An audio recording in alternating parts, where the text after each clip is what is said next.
Halo, kembali lagi bersama Klinik Bimbel. Kali ini kita akan membahas tentang permintaan, penawaran, dan juga harga pasar. Kita pahami dulu terkait pengertian permintaan ya. Jadi, apa sih permintaan itu? Permintaan itu adalah jumlah barang atau jasa yang diinginkan konsumen pada berbagai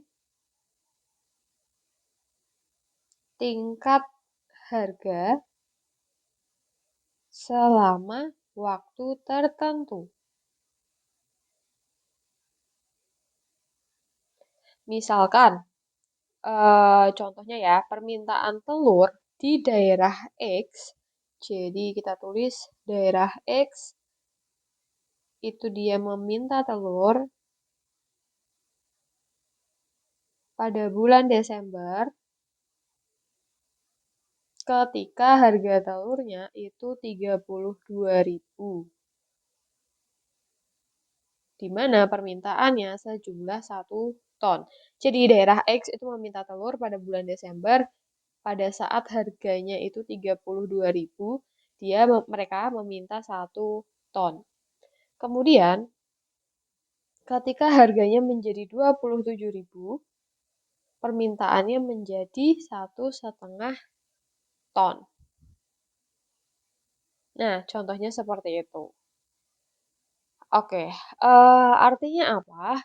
Artinya secara otomatis ketika harga tinggi, konsumen atau bisa kita bilang permintaan dari konsumen akan menurun. Ya. Jadi anggaplah awalnya 27.000 kemudian menjadi 32.000, tentunya permintaan itu akan menurun. Inilah yang disebut sebagai hukum permintaan.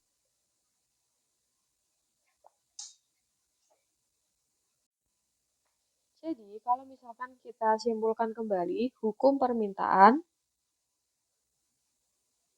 itu adalah ketika harga barang rendah,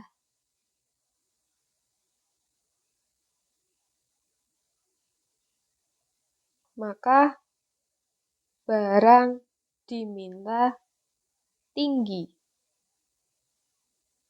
Barang diminta tinggi. Dan sebaliknya. Kemudian hukum permintaan itu berlaku ceteris paribus, di mana faktor lainnya selain harga, faktor lain dianggap tetap. Kan ada beberapa faktor tuh. Nah, kita mengabaikan faktor-faktor lainnya. Sampai situ oke ya. Selanjutnya kita akan belajar tentang kurva permintaan. Nah, sebelum ke kurva, kita pahami dulu terkait tabel yang tersedia. Jadi misalkan ini ada tabel permintaan beras. Di mana ketika berasnya harganya 8.000, permintaannya 500. Kemudian ketika misalkan harganya 11.000, permintaannya menjadi semakin sedikit. Nah, ini ditulis di tabel. Kemudian untuk membuat kurva permintaan, maka kita bisa lihat di sini.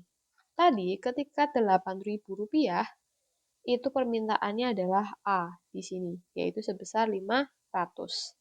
Kemudian untuk data kedua, ketika 9.000 permintaannya menjadi 400 dan sampai ketika harga berasnya menjadi 12.000 permintaannya hanya 100. Nah, ini merupakan kurva permintaan terhadap beras berdasarkan data yang tadi sebelumnya sudah diinfokan. Sampai situ paham ya? Selanjutnya kita akan belajar tentang fungsi permintaan. Fungsi permintaan itu menggambarkan antara variabel harga dan juga jumlah barang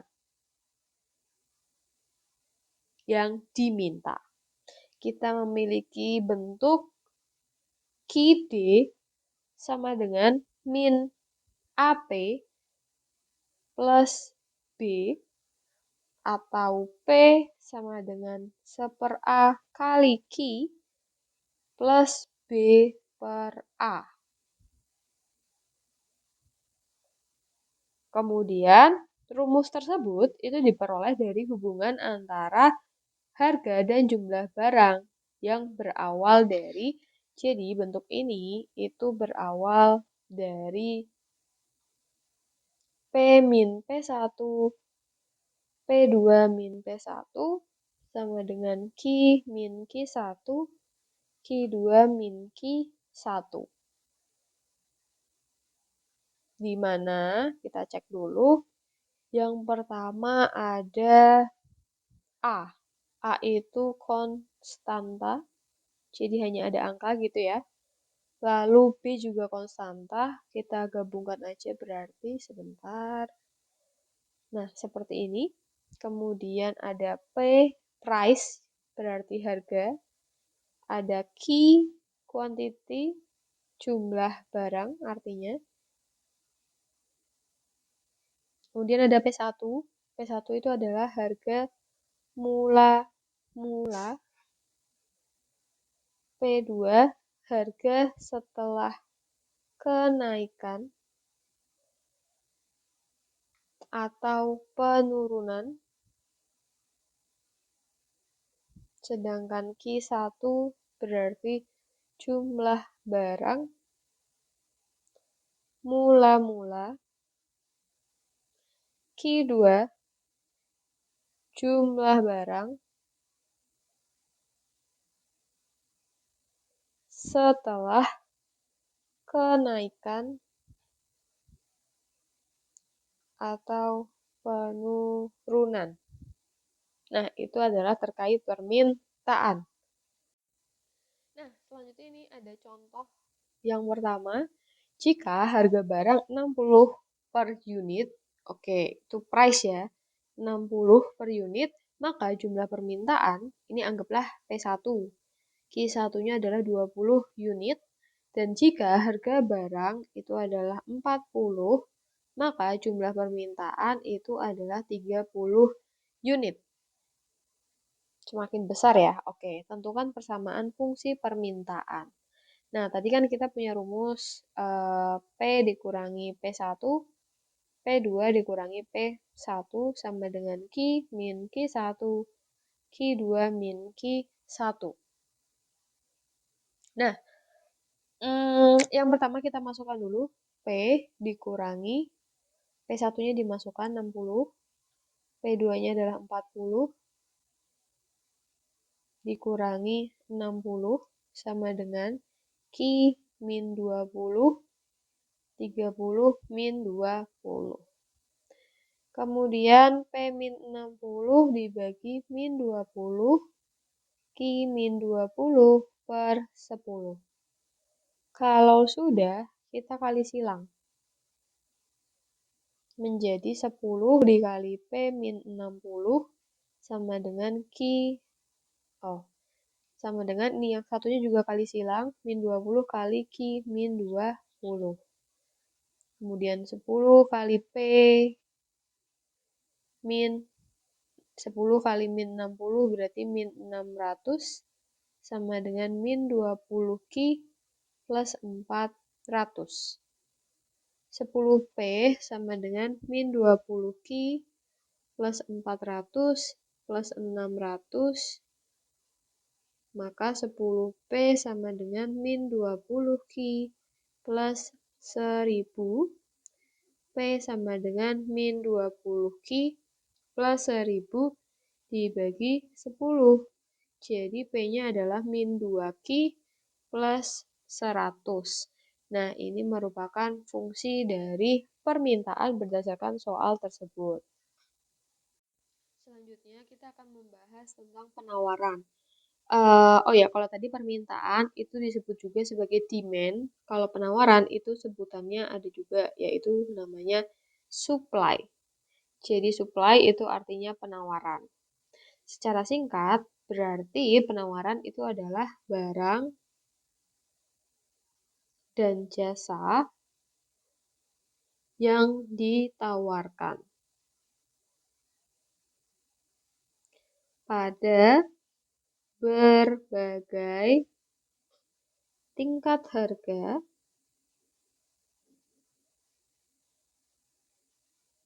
waktu, dan tempat tertentu oleh penjual atau produsen. Nah, itu adalah penjelasan teksnya ya. Oke. Nah, ada beberapa faktor terkait penawaran. Faktor. Yang pertama itu adalah harga barang.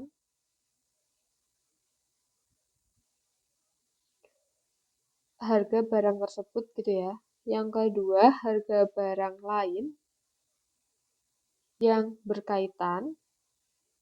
Contoh misalkan beras ya. Beras itu adalah harga barang beras itu sendiri. Nah, harga barang lain yang berkaitan bisa jadi pupuk untuk menumbuhkan si beras. Itu kan berkaitan berarti. Kalau pupuknya naik, pasti nanti harga berasnya juga kemungkinan besar bisa naik. Kemudian ada harga faktor produksi. Kemudian ada biaya produksi. Kemudian ada teknologi produksi, ada jumlah produsen,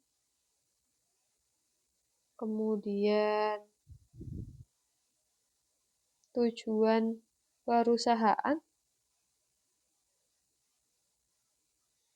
dan kebijakan pemerintah. Nah, itu merupakan faktor-faktor dari penawaran. Oke, kemudian kita juga akan kenalan tentang hukum penawaran.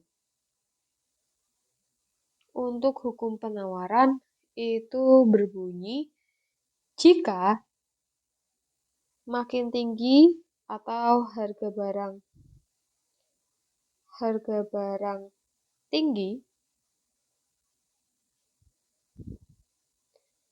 jumlah barang yang ditawarkan akan banyak atau akan banyak baca ya. Logikanya gimana? Kalau misalkan nih kita memproduksi pakaian, ternyata pakaian tersebut itu harganya lebih tinggi banget nih. Kita sebagai produsen atau yang membuat pakaian atau yang memasarkan pakaian tentunya ingin pakaian tersebut dibeli sebanyak-banyaknya agar keuntungannya semakin banyak, ya kan? Jadi kita akan menawarkan ke orang-orang yang semakin banyak pula ketika harga produk tersebut itu tinggi. Kurang lebih seperti itu. Oke, kemudian kita akan belajar atau melihat kurva penawaran. Nah, kalau kalian lihat di sini ada tabel penawaran dari beras ya, masih berkelanjutan seperti yang permintaan. Ketika harganya 8.000, yang ditawarkan hanya 100 kilo. Ketika harganya 11.000, yang ditawarkan menjadi 300 kilo. Jadi semakin banyak ketika harganya semakin tinggi. Nah, kalau kita bikin kurvanya, ketika harganya 8.000, maka permintaan hanya 100. Ketika harga 11.000, permintaannya menjadi, barang yang ditawarkan menjadi 400. Kalau kita garis akan bentuknya seperti ini. Lalu kita juga memiliki fungsi penawaran. Kita tandain ya.